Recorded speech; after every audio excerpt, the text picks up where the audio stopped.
Всем привет, salut tout le monde, c'est Rémi, je vis en Laponie depuis 25 ans et je voyage à travers l'immense Russie depuis 30 ans.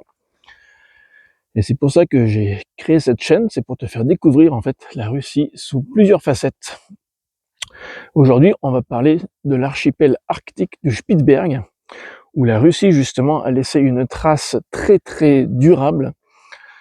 Et voilà, c'est ce qu'on va voir. Donc, je recommande de mettre un pouce en l'air pour la vidéo, de t'abonner à la chaîne évidemment, et puis de laisser tes commentaires. Ensuite, une fois que tu auras visionné, si tu as des questions, etc., je serai ravi de te répondre. Et voilà, enfile ta parka, et c'est parti, on part pour le haut arctique. Поехали.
Commençons par un peu de géographie. Où se situe l'archipel du Spitzberg?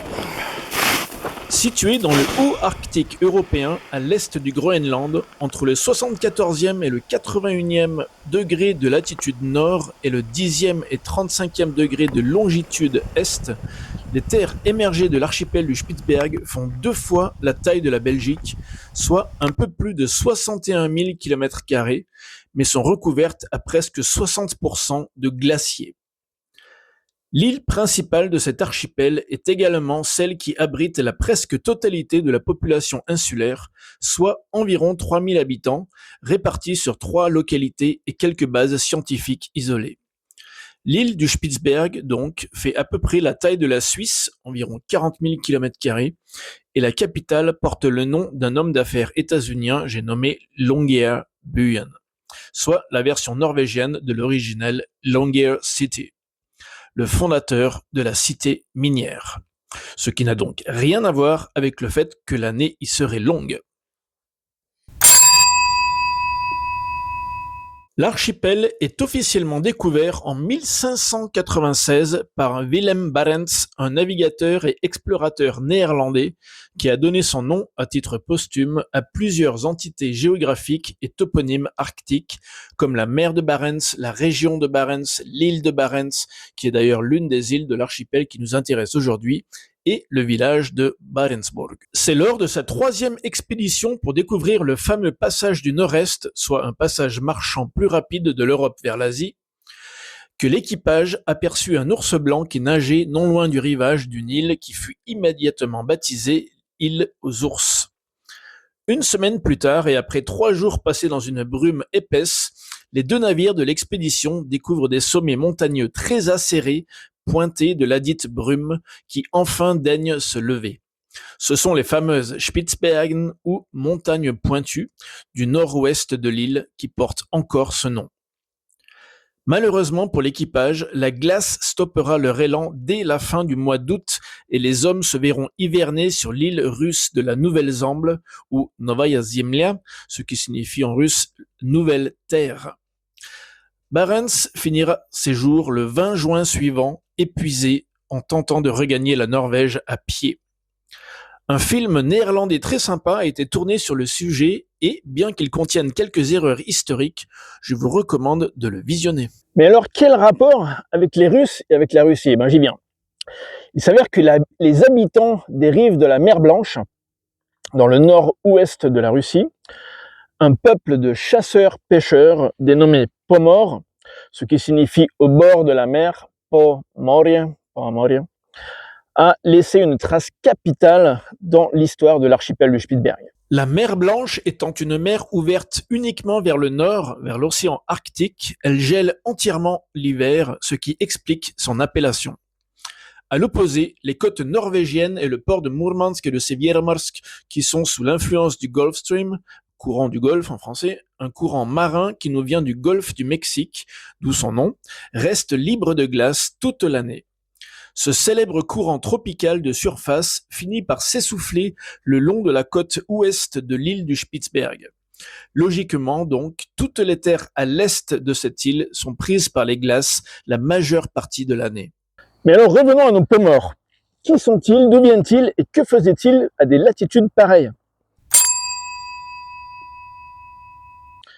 Ethniquement parlant, les Pomors sont des Russes. Ce n'est donc pas un peuple autochtone, contrairement donc aux Samis ou aux Inuits. Dans l'une de mes vidéos précédentes sur les points communs entre la Suède et la Russie, j'ai fait allusion à la République de Novgorod, qui est en fait à l'origine de la Russie actuelle, on peut dire, et qui dura de 1136 à 1478.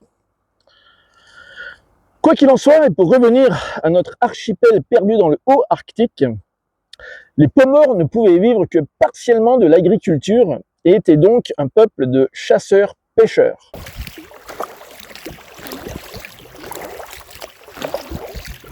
On peut donc dire que la première capitale de ce qui deviendra la Russie est la ville de Veliki Novgorod, une ville magnifique que je ne peux que te conseiller de la visiter. Et le territoire de cette première république s'étendait jusqu'à l'extrême nord de l'ouest de la Russie actuelle. Logiquement, des colons s'y installèrent afin de consolider le pouvoir politique central de Novgorod dans ces régions pré-arctiques et, à partir du schisme de l'église orthodoxe en 1666, un grand nombre de raskolniki ou vieux croyants s'y réfugièrent afin d'échapper aux sévères persécutions à leur encontre. Le peuple des Pomors, si on peut le qualifier ainsi, est donc composé de plusieurs vagues russes de colonisation, mais aussi de mélange de sang entre les populations autochtones, Samis, Karels, Komis, etc. et Russes. Excellents marins, dont leurs nombreux types d'embarcations étaient nommés Koch, Chnieka, Kayuk, Ladia ou encore Karbas, leur permettaient de naviguer sur de très longues distances en pleine mer et de ramener au pays en fait le butin évidemment de leur chasse et de leur pêche. Ils en faisaient d'ailleurs un commerce fructueux et le peuple des Pomors était un peuple assez aisé, malgré les conditions climatiques donc qui réduisaient énormément leur capacité à faire de l'agriculture. Et ben, du coup ils se rabattaient sur la chasse et la pêche et s'en sortaient plutôt très bien. Dès le XIVe siècle, les hommes partaient en expédition pour plusieurs mois d'été et revenaient aux abords de la mer Blanche avant qu'elle ne soit prise dans les glaces pour ensuite jouir de leur commerce. Traditionnellement, c'est principalement l'actuelle Nouvelle-Zambie qui représentait leur territoire de chasse et leur butin étaient les morses dont l'ivoire est leur défense, les belugas, ces petits cétacés blancs typiques des régions arctiques et différentes espèces de phoques. Alors quand est-ce que les Pomors arrivèrent sur l'archipel de Spitzberg? Eh bien malheureusement, et aux grandes dames de l'Union soviétique à l'époque, personne ne le sait exactement. Alors pourquoi aux dames de l'Union soviétique? Eh bien parce qu'ils auraient volontiers clamé la découverte de l'archipel du Spitzberg par leur peuple à la fin de la Première Guerre mondiale, où justement l'archipel du Spitzberg est devenu un enjeu stratégique géopolitique d'envergure.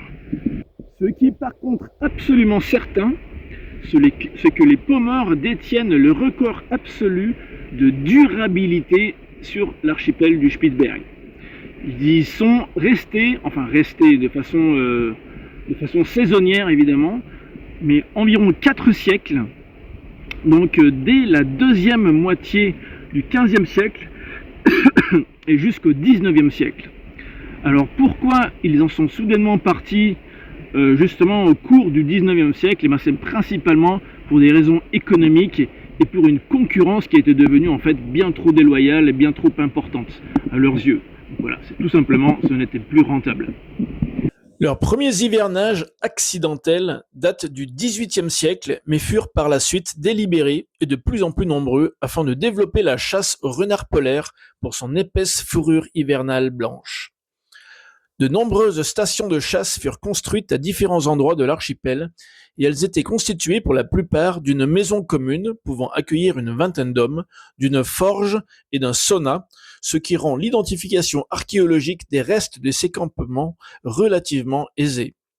Tous ces sites pomors étaient également marqués d'une haute croix orthodoxe en bois, dont il ne reste aujourd'hui plus que 2 exemplaires authentiques, tous les deux situés dans le Murchison Fjord, sur les terres du Nord-Ouest, ou Nord-Ausland en norvégien. Les restes de plusieurs anciennes stations de chasse pomors sont toujours visibles, comme celle de Trygghamna, Stabelva, Daumannsudden, Tolmodbukta, Cap Smith, Wilkinsbukta, Edgeøya ou Barentsøya, ainsi que de nombreuses tombes ou carcasses de bateaux pomors à travers tout l'archipel. Il est également officiellement attesté qu'il existait déjà 5 stations pomors au XVIe siècle, ce qui pourrait faire de l'ombre à la théorie officielle de la découverte hollandaise. Au cours de ces 40 dernières années, différentes expéditions ont recensé 70 stations pomors sur l'archipel, une cinquantaine de croix orthodoxes, 54 tombes et plus de 300 fragments de navires pomors. Fondée en 1920 par la compagnie minière hollandaise Nespico, qui avait trouvé un gisement de charbon dans le fjord vert, ou Grønfjord en norvégien, le village fut vendu à l'Union soviétique en 1932 et est aujourd'hui encore la deuxième localité la plus importante de l'archipel en nombre d'habitants. Devenue la base de l'exploration minière soviétique sur l'archipel du Spitzberg, Barentsburg grandit rapidement et avait déjà 1300 habitants en 1937.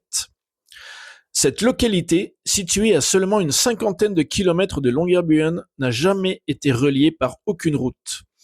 En hiver, c'est soit en motoneige, soit en hélicoptère que l'on peut se rendre de l'une à l'autre. En été, par contre, il existe une liaison régulière par bateau entre les deux villages. En plus des logements pour les mineurs et leurs familles, Barentsburg a également un hôpital, une école, un jardin d'enfants, un magasin d'alimentation pour ses habitants, une cantine, une chapelle orthodoxe et un énorme centre sportif et culturel qui abrite, entre autres, la plus grande bibliothèque de l'archipel et une piscine chauffée remplie d'eau de mer. Plusieurs hôtels ont été construits pour les touristes avec restaurants et brasseries. Jusqu'en 2004, il y avait également une ferme porcine, quelques vaches et une serre pour la culture de légumes et de fleurs. J'ai d'ailleurs eu la chance d'être témoin de cette activité, ce qui ne me rajeunit pas. La mine de Barentsburg a une production annuelle d'environ 120 000 tonnes de charbon, dont une partie sert à la production locale d'électricité et au chauffage, et la partie principale est exportée et fait vivre l'agglomération.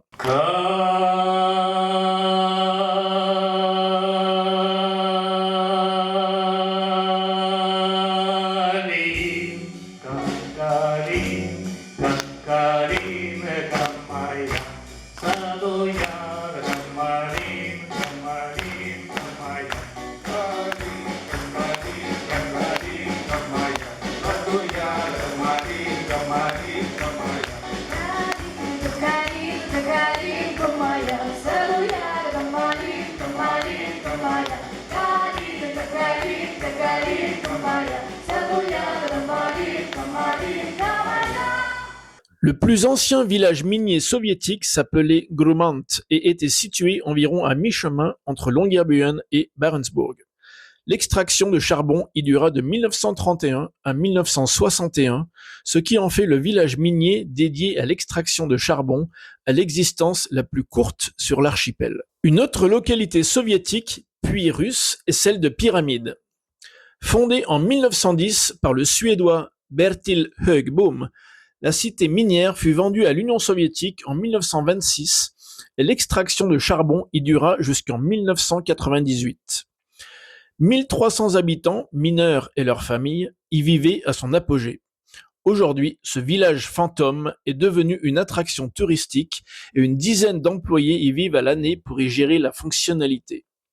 L'été, c'est une cinquantaine de Russes qui y habitent et de nombreuses excursions y sont proposées, tant au sein du complexe minier que dans ses environs. À son apogée dans les années 1970, la population russe de l'archipel du Spitzberg était 3 fois supérieure à la population norvégienne. Aujourd'hui, pour les raisons géopolitiques que nous connaissons, c'est exactement le contraire. Officiellement, au 1er janvier 2025, il n'y avait que 297 Russes sur l'archipel, ce qui est le chiffre le plus bas depuis la période Pomor. Mais alors tu me demanderas, et avec raison, quel terme utiliser? Spitzberg, Svalbard ou bien Grumant? C'est en fait une question linguistique et géopolitique. Jusqu'à la fin de la Première Guerre mondiale, l'archipel était une terra nullius. Visité et utilisé par une quantité de nations différentes au cours des siècles, le Spitzberg vit son statut officiel changer de façon radicale après le traité de Versailles en 1920, où 9 pays signèrent un accord sur l'avenir de l'archipel. 2 nations avaient manifesté leur intérêt pour administrer cette terre arctique, la Norvège et l'URSS. Avec son passé indiscutablement dominé par la présence russe, l'Union soviétique aurait logiquement dû devenir souveraine de l'archipel. Malencontreusement pour elle, la toute jeune URSS ne fut reconnue comme pays que le 30 décembre 1922 par la communauté internationale. De ce fait, c'est donc la Norvège qui gagna la souveraineté de l'archipel. Ironiquement, ce n'est qu'en 1925 que le traité entra en vigueur, soit plus de 2 ans après la reconnaissance de l'URSS. Afin de donner du poids à cette décision, les autorités norvégiennes ont alors décidé d'utiliser un terme viking pour dénommer cet archipel qui venait donc de leur être remis en quelque sorte, en tout cas dont la responsabilité venait de leur être donnée pour s'en charger.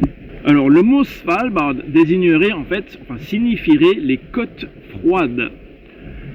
Et ce terme, ce mot de Svalbard revient en fait dans 4 sagas islandaises différentes, mais par contre sans jamais vraiment expliquer de quoi il s'agit.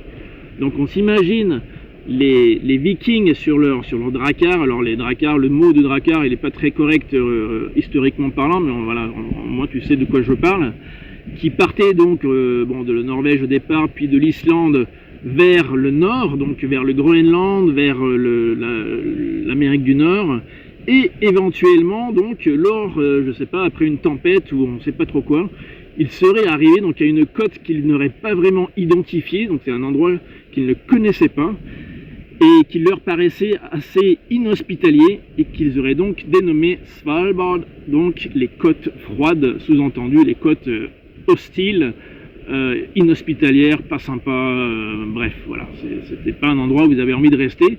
Et du coup, on n'a aucune preuve scientifique, archéologique, historique, quelle qu'elle soit, que les Vikings aient jamais foulé le sol du Spitzberg.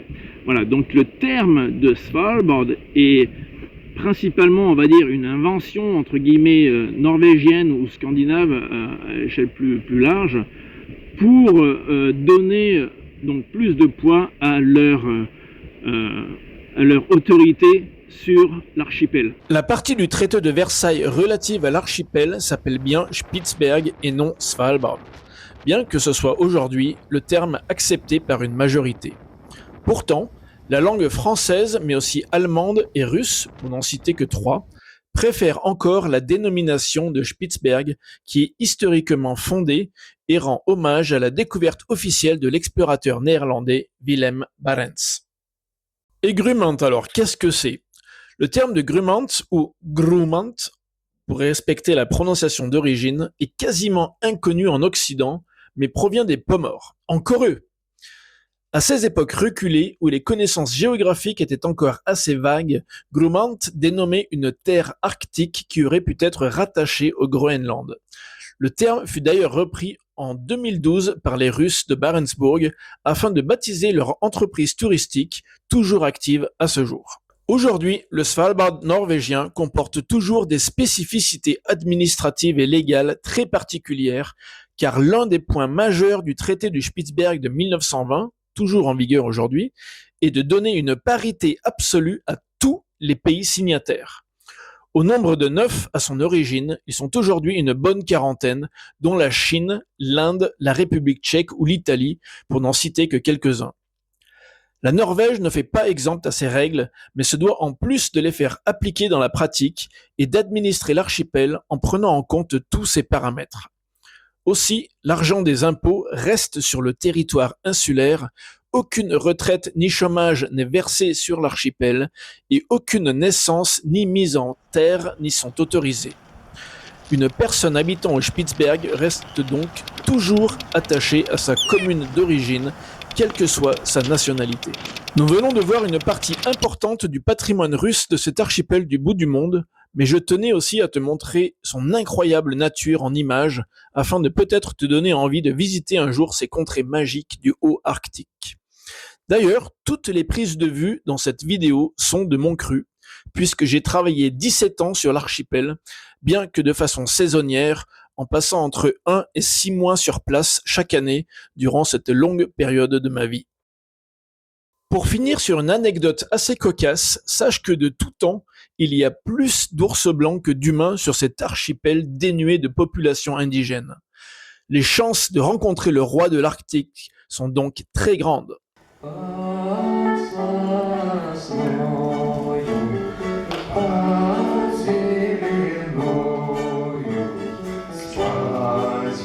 Si le sujet du Spitzberg t'intéresse, je te recommande vivement de regarder le reportage de Thalassa, où j'ai eu la chance et l'honneur de faire partie, donc qui a été tourné en 2017, donc ça commence déjà à dater un petit peu, mais après bon, le Spitzberg en lui-même il n'a pas du tout changé, hein, donc voilà. Tu as le lien directement en dessous dans la description de cette vidéo, et tu trouveras aussi d'autres liens vers des sites internet qui parlent justement des Pomors. Voilà, si ça t'intéresse de creuser un petit peu là-dessus, tu es le bienvenu à regarder tout ça. Ben écoute, cette vidéo arrive à la fin. Et du coup, j'espère que tu as appris 2-3 trucs sur le Spitzberg et sur son héritage russe, grâce aux Pomors et tout ça, toute cette longue histoire qui a façonné donc l'histoire moderne, on va dire, l'histoire humaine du Spitzberg. J'ai pas du tout parlé de la géologie parce que c'est pas du tout le thème de cette vidéo. Et voilà, donc merci de mettre un pouce en l'air pour cette vidéo, pour la booster vers le haut, de t'abonner à ma chaîne évidemment, de mettre plein de commentaires, de poser des questions, etc. Ça me fait toujours plaisir d'y répondre. Et puis je te donne rendez-vous donc dans une semaine pour une prochaine vidéo sur la Russie, de près ou de loin. A plus tard, prends soin de toi, paka paka, salut.